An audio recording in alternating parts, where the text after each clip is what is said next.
Ideas and Insights provides a rich analytical framework for thinking about some of the most pressing issues of our time. Engaging, enlightening, bold, and original, Ideas and Insights offers new vistas for making sense of the world. Join us here on this channel. I am Badrinath Rao, your host for Ideas and Insights.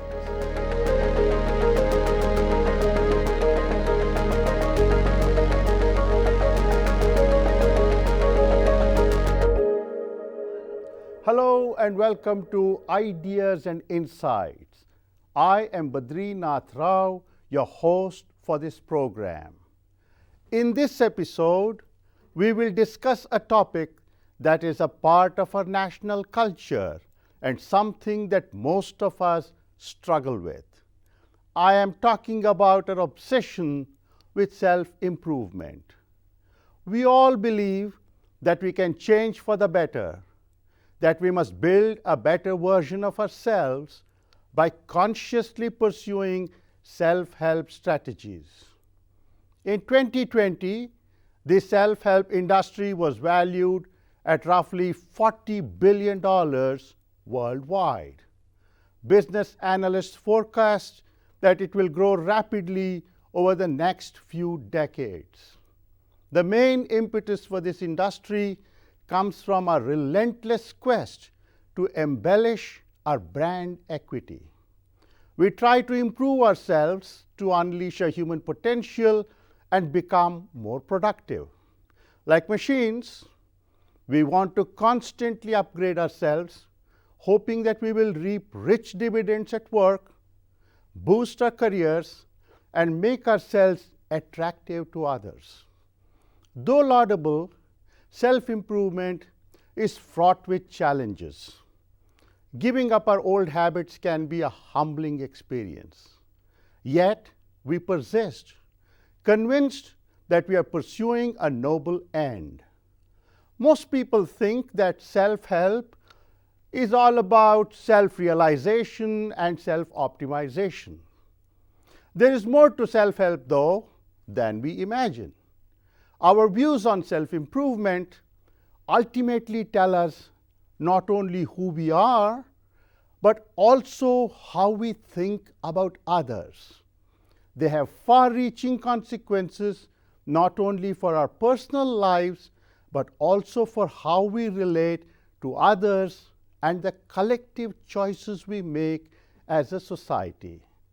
Dr. Anna Schaffner, a professor of cultural history at the University of Kent in the United Kingdom, has written a fascinating book on this topic.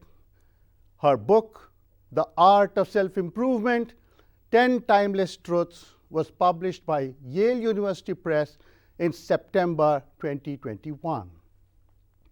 Drawing on an exhaustive historical survey of the main themes animating the self-help literature, Dr. Schaffner posits that over centuries, self-help has revolved around 5 basic human needs: social relations, status, learning, variety, and altruism. She also identifies what she describes as 10 timeless truths that all self-improvement books and programs emphasize.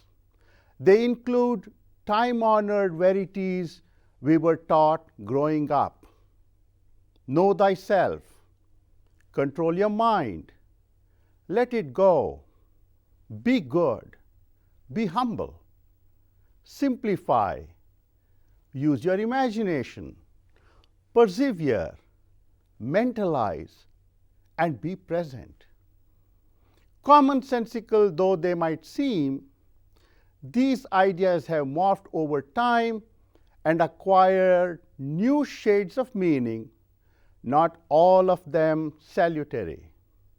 In a seminal analysis, Dr. Schaffner traces the transformation of what was once the slow, painstaking endeavor of self-cultivation to extreme forms of self-enhancement, such as transhumanism, drug-induced cognitive enhancement, and the practice of augmenting our sensory and information processing abilities through subdermal implants, popularly known as biohacking. These ominous trends show no signs of abating. The siren song of self-improvement has an overpowering, vice-like grip on our collective psyche. Largely, this is an eloquent commentary on the bewilderingly dystopian aberrations of our epoch. For instance, smartphones have destroyed an entire generation and made us all digital slaves. Most of us suffer from nomophobia, the fear of being without our mobile phone. This has led to pathological levels of self-obsession and the eclipse of civic values. We think self-improvement will extricate us from this moral morass. Think again. If only it was that simple. Dr. Schaffner cautions us that the self-help landscape is a jungle. She points out that it comprises a whole range of offerings, from rigorous, evidence-based prescriptions to the wildly esoteric, from performance enhancement-driven approaches to manuals telling us simply to do as we please. This, however, is not the only problem. Dr. Schaffner draws our attention to the less obvious aspects of self-improvement. She argues that the idea of self-improvement is bound up with several profound philosophical, psychological, and sociological questions. These include our very notion of selfhood, as well as concepts such as agency, willpower, and personal responsibility. According to Professor Schaffner, the self-improvement literature provides a powerful barometer of the aspirations and fears that preoccupy us at a particular historical moment. All successful works of self-improvement, she says, speak to our most acute concerns. Love it or loathe it, self-improvement is here to stay. The best iterations of this phenomenon symbolize the triumph of human effort over determinism. Yet, questions abound. Does self-improvement actually work? If its impact is minimal, is it a neoliberal ploy to distract us and foster subservience? The truth, Dr. Schaffner avers, lies somewhere in the middle, between exaggerated claims of efficacy and a wholesale rejection of its ability to augment our human potential. To explore these issues in detail, I am joined now by Dr. Anna Schaffner. Welcome to Ideas and Insights, Professor Schaffner. Thank you for joining us today. Thank you for having me on your show, Professor Rao, and thank you for the wonderful introduction to my book. You're very welcome. Let's begin with the reasons why you wanted to write a book like this. What was your motivation? Yeah, basically, I've always been very interested in psychology and in personal development. And I have read a fair share of self-help over the years. So as an extreme introvert by nature, I often feel socially awkward, and I sometimes feel that I have a very stern and unkind superego. And so I have always been looking for cures for these conditions.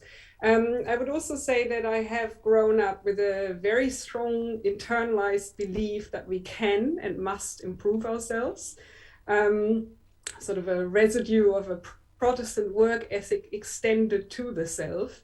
And I think a very natural idea that has always been with me all my life was that we should always work on ourselves and strive to improve ourselves. And at some point, I began to question this assumption. And I also realized that most of our self-help is really deeply ideological. So self-help, I would argue, is not just harmless advice literature. It very powerfully shapes our aspirations and our values and our behaviors. And as you have mentioned in your introduction, Professor Rao, it's also a massive industry, which is worth almost $40 billion worldwide. And self-help, I think, is a really, really interesting topic because it is very specifically based on conceptions of selfhood.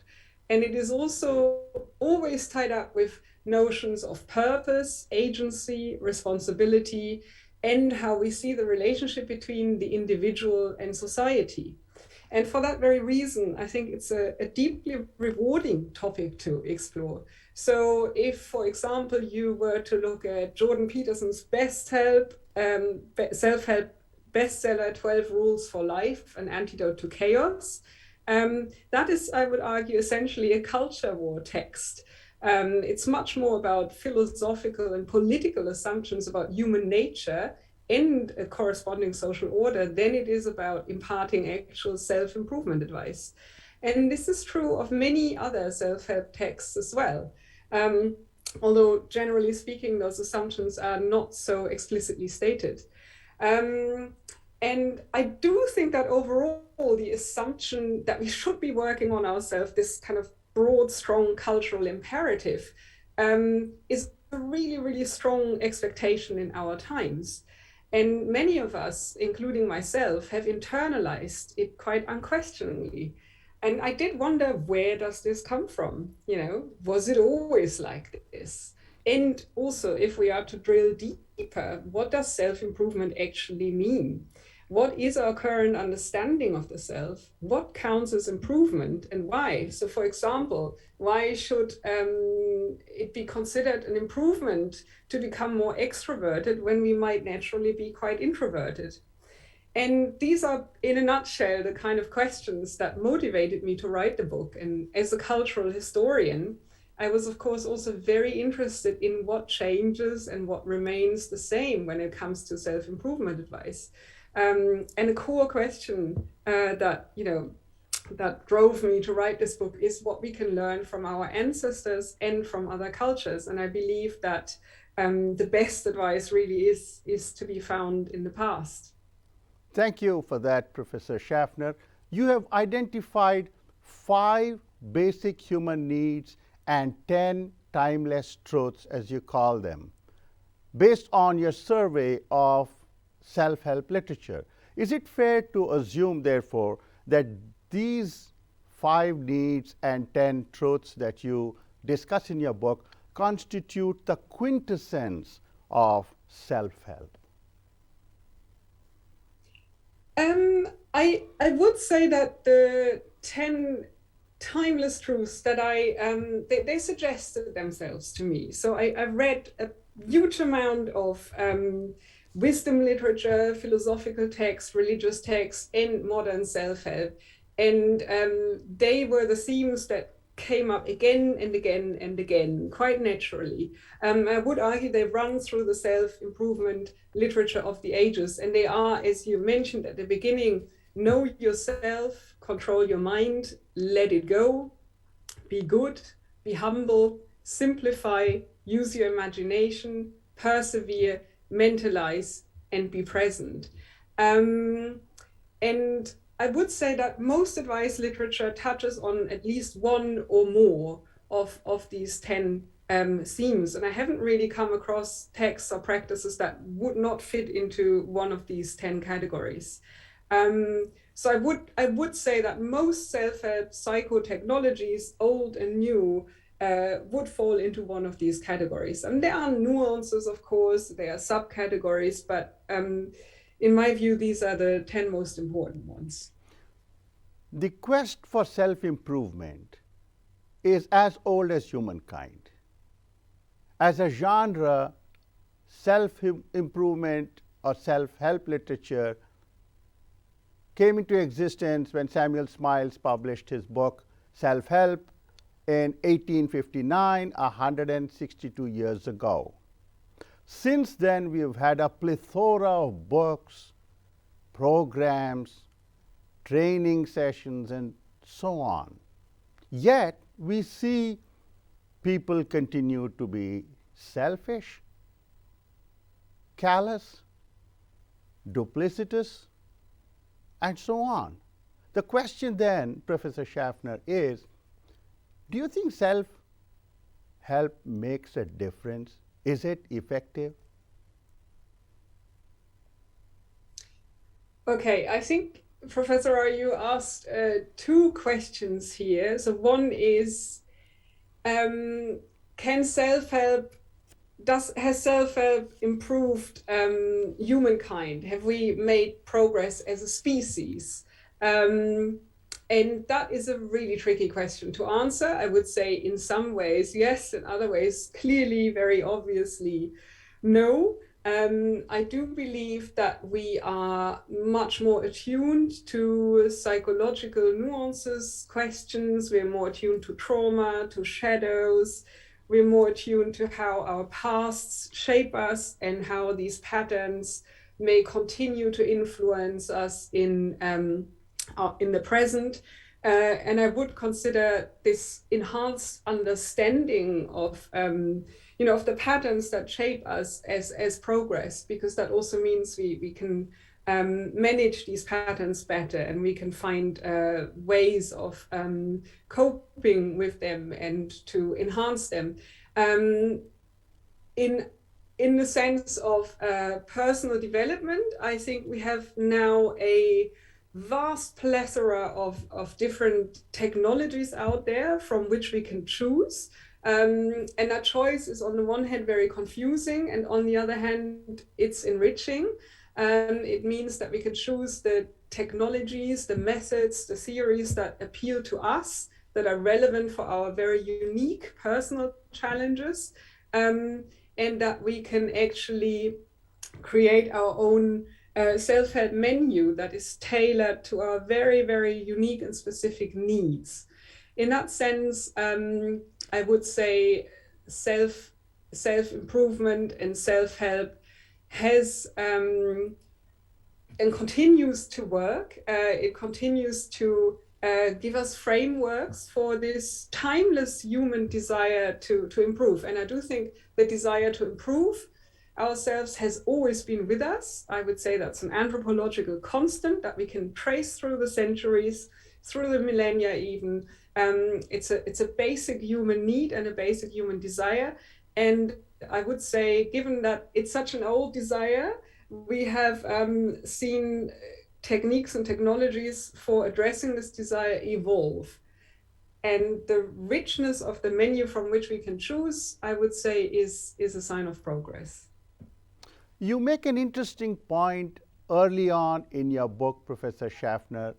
You point out that in the past, self-improvement was all about cultivating oneself. The process was long and painstaking, and it emphasized virtues like fortitude, humility, and so on. Now, self-improvement is all about self-enhancement and self-optimization, as you rightly say in your book. How did this transition come about? I think that's a very good point. I do think this shift is very noticeable. And as you say, Professor Rao, in the ancient wisdom traditions, in the theological and the philosophical literature of the past, there was a very explicit and firm emphasis on being good in an ethical and a moral sense. So that emphasis was related to the virtues, to building character, to being a good person. And in the past, there was a very, very big emphasis on altruism and on developing the self in a way that allows us to contribute better to our communities and to the happiness of others. And then in the 20th century, for a variety of reasons, this emphasis shifted from being good in an ethical, pro-social sense to becoming good, or rather better at something, in a competitive sense. So most of our modern self-help really is about becoming a better communicator, a better salesperson, a better lover, a more productive worker. It is about becoming more efficient and more productive. Although there are exceptions, and I will talk about these a bit later, and I think we see a slight changing of this pattern at the current moment. But it's undeniable that there was this shift from better in an ethical sense towards better in a competitive sense. And I would also argue that the metaphors have changed. So nowadays, the brain as a computer metaphor is ubiquitous. We can find it everywhere. So we talk about reprogramming ourselves, upgrading, fine-tuning, rewiring. We talk about cognitive overload, switching off. We talk about our psychological malware, behavioral glitches, and so on. And I would argue that these are actually quite dangerous metaphors, quite damaging metaphors, because we are in no ways like computers. We are very complex organisms, and we interact dynamically with our environments. We're messy and needy creatures with desires and histories, very unique histories that shape us. We are really embedded, encultured, and embodied beings. So we are in no ways like machines. And to model our self-help technologies on machine-like entities, I believe, is damaging, because metaphors really matter. Language shapes experience, and the concepts we use to think about our inner life shape how we experience this inner life. So I think we need to be very discerning about the kind of metaphors that we accept when we talk about our inner life. Professor Schaffner, you argue in your book that self-improvement is a rebellion against determinism. Yet, as you will agree, there are a lot of aspects of human behavior that we don't fully understand.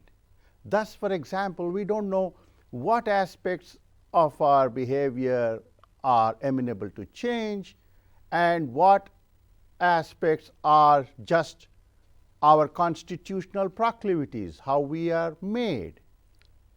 Given this limitation, do you think self-improvement is inherently limited as an enterprise, in that it works in some cases and does not in others?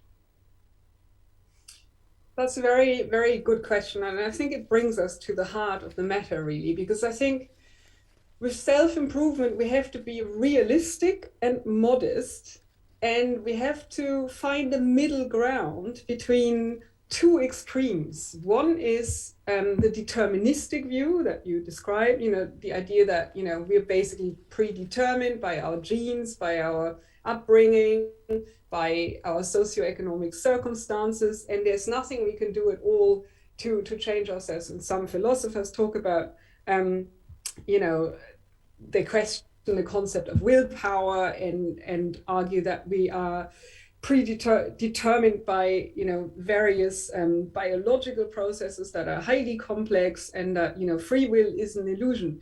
I think if we take this extreme deterministic view, of course self-improvement would be a mood enterprise, but just as dangerous is to overemphasize our ability to change ourselves. This idea that we are tabula rasas, empty projection planes, that we can magically transform ourselves, that we can become completely different people by, applying some willpower, learning certain psychotechnologies, and, following the advice of various different self-help gurus.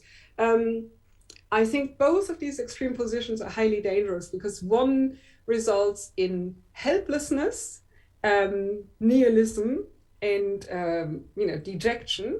The other results in, I think, feelings of guilt and shame, because if we assume that we are infinitely shapeable, it must be our fault if we don't manage. And I think a lot of self-help backfires in that way by raising our expectations, by promising us, the sky, by, showing, arguing that it is possible to change absolutely completely, to dramatically transform our personalities, by sort of promising magic bullets. And then if we don't manage, if our lives don't change, this must be our fault.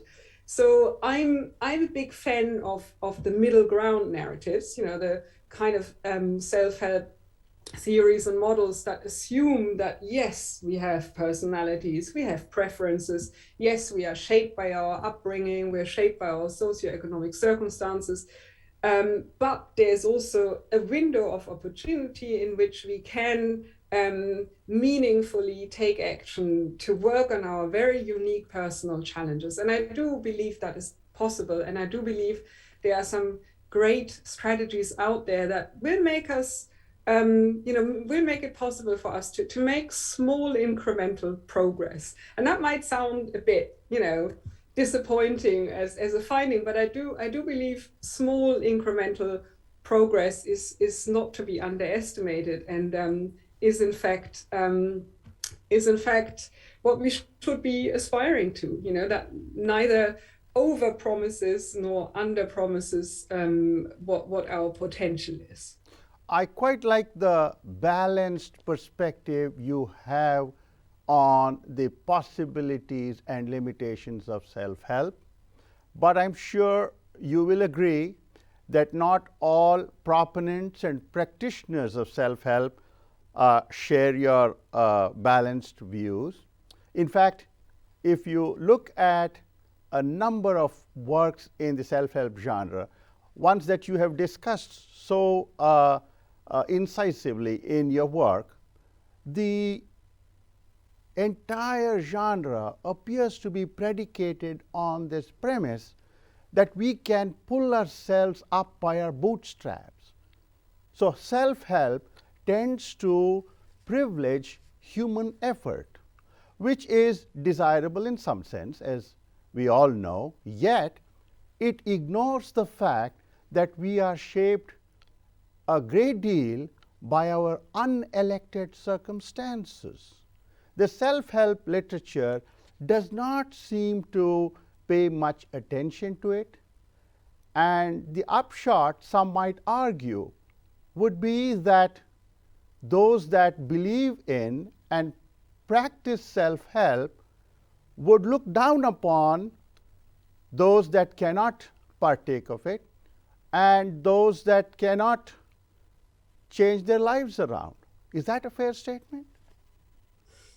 I think it is. And I think, what you just described is actually exactly the point where self-help becomes a political question in the deeper philosophical, and touches on deeper philosophical conceptions of, human nature, free will, and personal responsibility and agency. If we overestimate that agency, yes, we might, look down on people who don't have the power to self-improve. And I think that's a very dangerous position to take, because we cannot ever judge to what extent someone is theoretically possible to self-improve or not. We can, make that judgment for ourselves, but we cannot make it for others because we don't know their history and we don't know what their circumstances are. And I do think the self-improvement literature that basically represents everything as a question of willpower and effort is very dangerous, because that's where it becomes very political. That basically assumes that we're all on a level playing field, not just economically, but also with regards to personal development. And that is simply not the case. And I think some self-help literature is very dangerous in that sense, because it might, generate, on the one hand, a sense of elitism, like I'm better than you because I, managed to manage my weight, I managed to be economically successful, etc., etc. And on the other hand, I think it results in guilt, because all the people who read those kind of texts who don't manage will feel like, oh my God, I must be a failure. It must be my personal fault that I can't do this. Let's talk about another important point you make in the book, namely that self-help literature is a barometer of the times in which people live, the values and aspirations that are most central to their lives.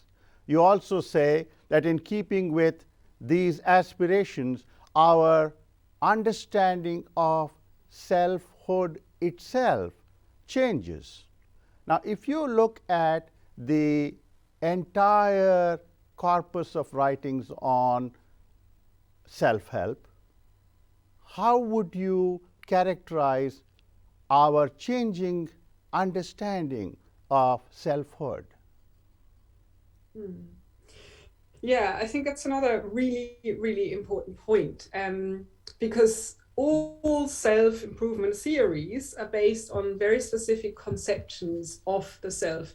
And conceptions of the self, historically speaking, change, and they also change in different cultures. And in our time, I think we have a plethora of different conceptions of selfhood out there, depending on who you talk to. So a sociologist would define the self very differently from a psychologist or a biologist or a philosopher.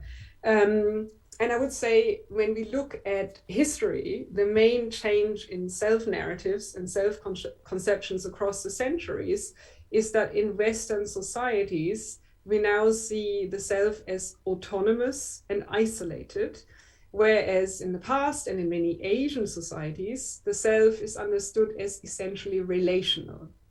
And our dominant narrative is the individualist narrative of the self. And it very much casts the self as an independent agent in control of herself and her environment with a relatively fixed identity. Other conceptions of selfhood are more fluid and placing an emphasis on context, on interrelatedness, and interbeing. But I think at the moment we're witnessing a really interesting return to an emphasis on our interconnectedness. And I see that as a very positive development, because clearly the individualist model of selfhood is in crisis, maybe even in its death throes. So COVID-19 has, of course, contributed to this, but many other factors too. And I think this crisis has been brewing for a long time. And it is therefore really high time that we learn to reappraise older and alternative models of being and of thinking about the self. And related questions are, do we think about the self as predominantly good or bad, as predominantly rational or emotional? Do we think as the self as a powerful agent able to exercise free will at all times, or as shaped by internal or external forces? And these are really, really crucial questions that will determine the kind of cures for our problems. Another related idea is, do we think of ourselves as primarily material or spiritual beings? Do we see ourselves as lone warriors out there in hostile territories to secure our own advantages? Or do we see ourselves as embedded parts of communities or of specific ecosystems, or as a part of nature as a whole? And I think partly these views of the self are culturally determined, partly they are also political in nature. You point out in your book that the self-help literature is littered with different perspectives. Stoics, for example, emphasize rationality, and influenced by Stoicism, cognitive-based therapies also want us to, for instance, confront our negative thoughts and disempower them. ACT, on the other hand, which is a completely different perspective, does not want you to confront your negative thoughts. It wants you to focus on the positive. Buddhists want you to observe your mind in a non-judgmental manner. There are thus differing perspectives on how one should approach self-help. Someone who does not have your kind of broad perspective and initiation into this literature is likely to be confused and might have distorted understanding of issues. Is that a fair criticism? I would say so, yes. And I would say that it is of the essence to be discerning about the kind of self-help we consume and the kind of regimes and trends we follow. And the most dangerous thing I think we can do is to follow trends. I think it is essential that we understand our unique challenges and also what speaks to us. And that will be very, very different from person to person. I don't think there's a self-help regime or a self-help theory out there that is a one size fits for all kind of panacea that will address everyone's problem. I think what works for individuals is very, very unique and dependent on unique challenges, unique preferences, and also what speaks to us, what appeals to us. So I would say it's very important, first of all, to work on our self-knowledge. The starting point always has to be self-knowledge. Before we can improve ourselves, we have to know what there is and what we want to improve, and how we may improve it is the next step. So I think self-knowledge and know thyself is my first chapter for a reason. We need to understand our own patterns, desires, fears, strengths, weaknesses. We need to understand how our pasts have shaped us and how they continue to do so in the present. And only then can we decide on what we need to improve and why and how. And the trick really is to find out what works for us. So are we very rational minded? Are we more emotional? Are we introverts? Are we extroverts?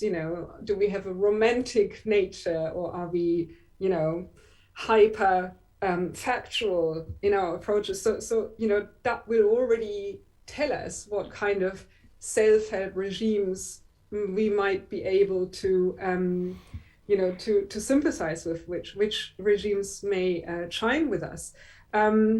And I do hope that my readers will be drawn to one or two chapters in particular. There will always be the one theme of those 10 that really resonates with someone. And I think that will be the unique starting point. And that will be very different for each person. So we all, I think, have very unique lessons to learn and challenges to master. And so it's very important to understand what these are. And to be very discerning. So I, for example, really have to work on being present and on letting go, on not constantly planning the future and striving for the next thing. So I'm very driven, and I struggle to pause and to appreciate beauty.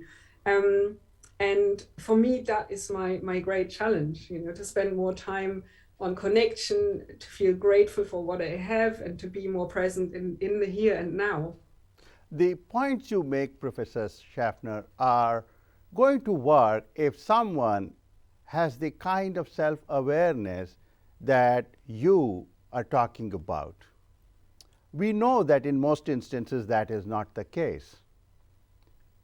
And when we have people who are not trained in discursive thinking, who are not given to reflection too much, but would like to improve themselves, if they come across self-help literature that valorizes positive thinking, the work of Norman Vincent Peale, The Power of Positive Thinking, Think and Grow Rich by Napoleon Hill, The Secret by Rhonda Burns, all of these works gave one the impression that you only have to have positive thoughts and miracles will come to pass.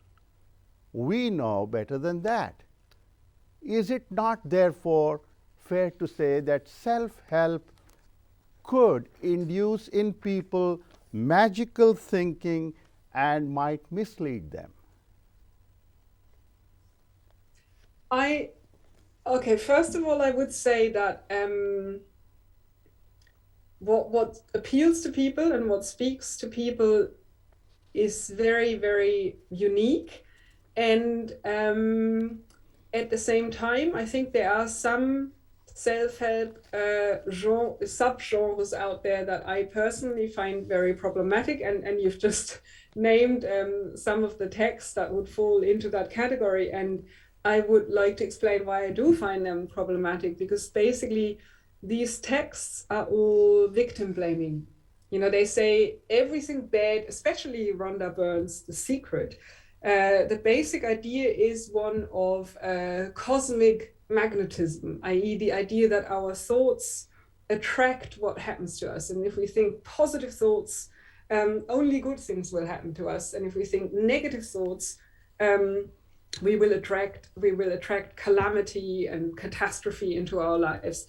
And basically it is our fault, because if we do not control our thoughts, then what is happening to us is our personal responsibility.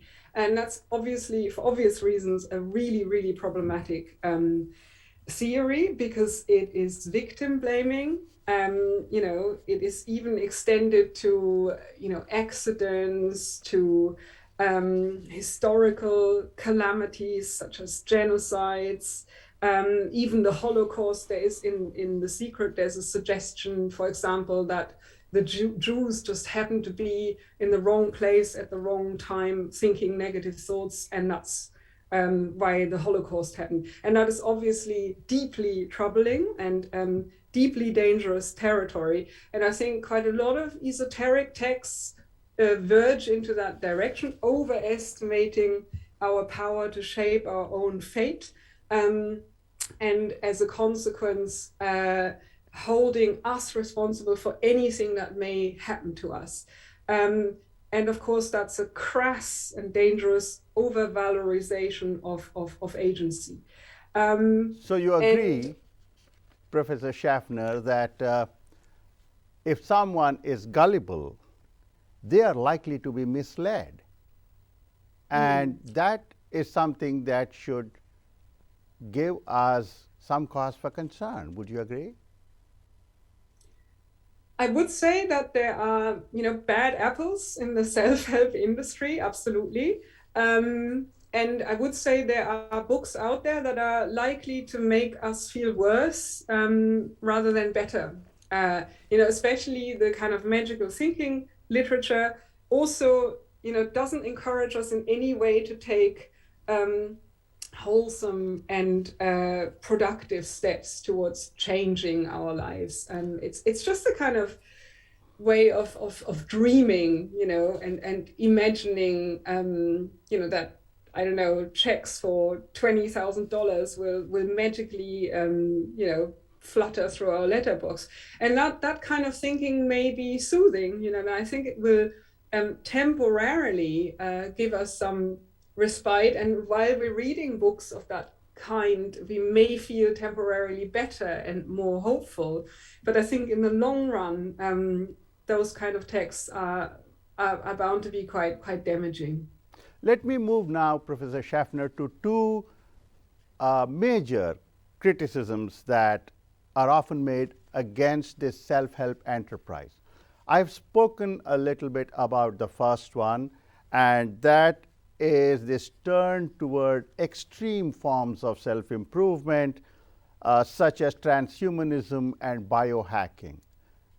As you will, I hope, agree, these trends are disturbing, and since they pass off as self-enhancement strategies, they will acquire a level of acceptability that must also make us worried. Would you agree?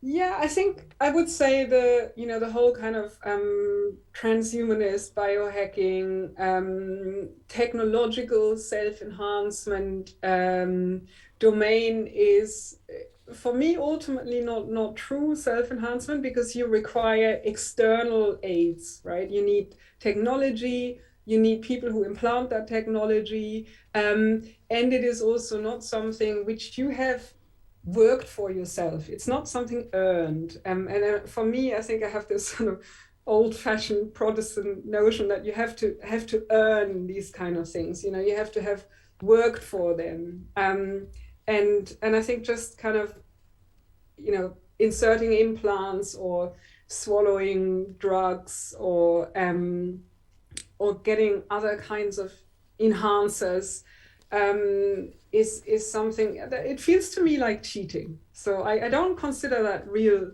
self-improvement, not of the kind of, you know, moral, ethical, psychological kind that I'm interested in.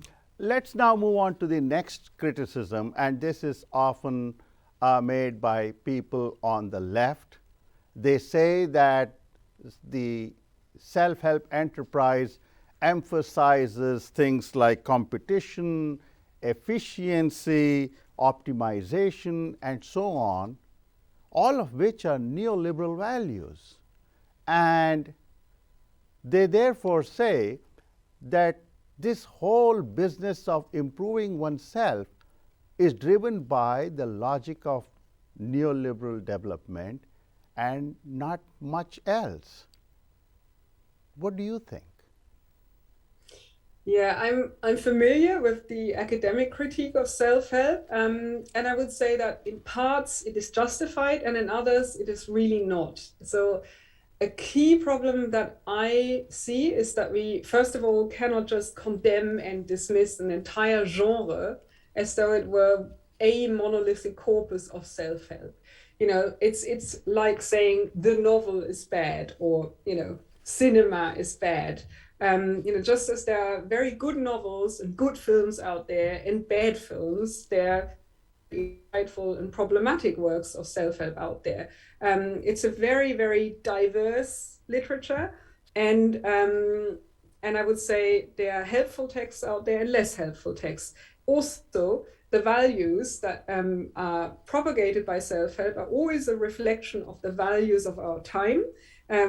You know, I think Margaret Atwood wrote somewhere that every century gets the self-help it deserves. So I would say self-helps are also always a reflection of broader cultural developments out there, and as such, they're interesting. And I would say that this academic critique of self-help as a kind of, you know, human efficiency enhancement industry is also predominantly based on works from the 1980s and the 1990s, in which neoliberal values were indeed more dominant. And it is true, I'm not going to argue against that texts like Tony Robbins, Awaken the Giant Within, and so on, do mainly promote effectiveness and enhancement techniques and self-optimization strategies that are designed to make us more productive. But that was the 1980s and the 1990s, and I would say that self-help has moved on, and many academics have not. But they then are now there. Yes. I was struck by the fact that you categorically state that mindfulness, which big corporates favor a lot, is definitely not an opiate for the masses. Now, the mindfulness segment of the self-help industry itself is estimated to be around $4 billion. It's growing. And yes, there is some benefit to be derived from the practice of mindfulness. However, I put it to you, if someone is working in the gig economy or the platform economy, and the person has to work literally 16 to 18 hours a day to barely survive. I'm not making this up. This situation obtains across the world, and many people are stuck in these kind of dead-end jobs. Do you think mindfulness is even a possibility, an option for these people, given their extraordinarily precarious circumstances? I think there are mindfulness techniques out there that can easily be integrated, even into very busy days, even into trickier lives. And I would say that mindfulness, as it is often sold and packaged, forgive me, Professor Schaffner. Yeah. I want to remind you that a lot of these works, they are driven by algorithms, and you have to be on your feet, and if you don't, there are severe penalties. Mindfulness presumes that you have a measure of stability, you have a bit of leisure, that you have the time, the temperament, the tenacity, and the training to leverage the benefits of mindfulness. I'm asking about people who do not have any way of accessing the benefits of mindfulness. What about them? And their numbers are growing, as you will agree. Yeah, I think we could say that any focus on psychology and improving psychology is requires a certain stable life, a life stable enough in which you have time, in which you have resources, in which you have energy to dedicate to these kinds of activities. And in that sense, we come back to what we discussed at the beginning of this interview, that there is a huge inequality out there regarding who can and who cannot self-improve. I would say with mindfulness that it has been packaged in such a way that you can integrate it even into a busy day. And mindfulness, as it is popular, its popular version, I think, is mainly a stress relief strategy. And as such, it may well work. And I would also say that mindfulness has been quite unfairly attacked by many academics, who see it as a perversion of the original meditation techniques that had a spiritual dimension, that had a pro-social dimension, and so on. But I would say, even as a stress relief technique, we shouldn't dismiss it, because stress is an extremely damaging modern phenomenon that many people struggle with. And if it helps, why not? And I do also think, this idea that mindfulness is an opiate for the masses, that it helps everyone to keep functioning and so on, is hugely exaggerated, because I think mindfulness is nowhere near that powerful. And if some people manage to switch off a little bit in a yoga workshop or mindful lunch break workshops, and that prevents them from being overwhelmed by their stress, I think that's a good thing. And I would not see this as part of a big neoliberal conspiracy that wants workers to function until they fall over and burn out, and mindfulness is part of that, just to keep them going. I think that's a very cynical reading of mindfulness. All right, we will have to leave it at that. In the little time that we have, we are almost out of time. Let me end this interview by drawing your attention to one last point. Confucius in China saw self-improvement as something that one has to undertake for communal well-being, for social improvement. Immanuel Kant, the 18th century German philosopher and Enlightenment thinker, also was of the same view. He believed that we must improve ourselves for the greater good of society. From there, we have now moved to the point where the focus is almost entirely on oneself. Now, this has grave consequences for civic values, for our collective lives, and so on. What's your response, quickly, in about a minute? Yeah, I would say that for me, the aim of all self-improvement worth its salt is to enhance the self so that it can direct as much energy as possible outwards. So I think ultimately self-improvement is always about us becoming more pro-social, more able to give, more able to direct our energy to people and worthy projects. It's about making sure that our energy is not used up internally in unconscious battles and inner warfare. So for me, it is about reducing the extent to which we are driven by old patterns, and it's about not being a puppet of our shadows. Improving the self is therefore always already a pro-social act, because the improved self, as I understand it, is quite simply more in control of her reactions and therefore more able to give to others and to contribute more powerfully in the outside world. All right. Thank you very much, Professor Schaffner, for spending time with us and sharing your thoughts on self-improvement. I am grateful to you. That's it for this interview. Thank you once again. Thanks for joining us today. Next week, I will introduce you to a new book by Professor Erin Daly, Professor of Law and H. Albert Young Fellow in Constitutional Law at Widener University in Delaware. A new edition of Professor Daly's book, Dignity, Rights, Courts, Constitutions, and the Worth of the Human Person was published by the University of Pennsylvania Press last year. Professor Daly, a co-founder of the Dignity Rights Project, explores the evolution of dignity from an inchoate idea to an enforceable right recognized throughout the world. Join us next week for an exciting discussion with Professor Daly. Until then, stay safe and goodbye.